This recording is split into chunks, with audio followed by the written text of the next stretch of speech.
When Emmanuel Macron's aircraft touches the tarmac at New Delhi's airport on Monday, which is February 16, the French president's mind may be more on a massive rupees 3.25 lakh crore fighter aircraft deal rather than the summit on artificial intelligence that he is to attend in the Indian national capital on February 18th. Because by the time the Defense Minister headed Defense Acquisition Council, or the DAC, is likely to be held on February 12, may have already okayed the likely 114 Rafale fighter aircraft deal. The 114 fighters means an additional 6 to 7 fighter squadrons for the Indian Air Force. But even that is not enough to adequately equip the Indian Air Force as per the required mandate. Needing to field at least 42 squadrons, the IAF has only about 30 squadrons, the lowest it has operated in decades. The additional requirement of 7 to 8 squadrons is expected to be filled in by the homemade Tejas aircraft, the rolling out of which, of course, has been plagued by notorious delays.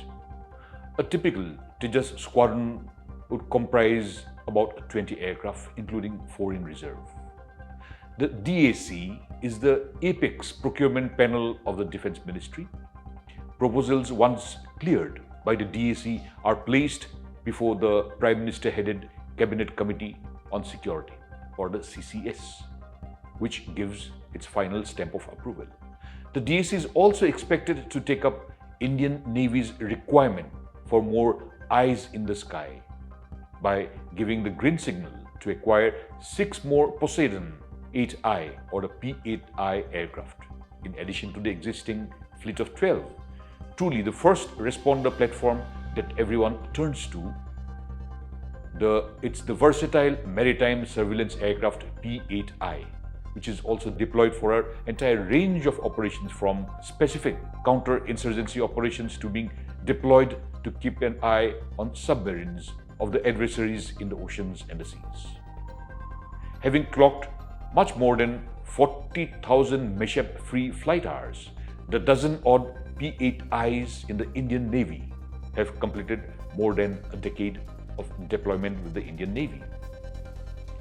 Besides these 2 critical buys, the DAC may also take up for consideration the issue of indigenously developing marine gas turbine engines for the Indian Navy, a key requirement if India is to roll out its own warships in the near future.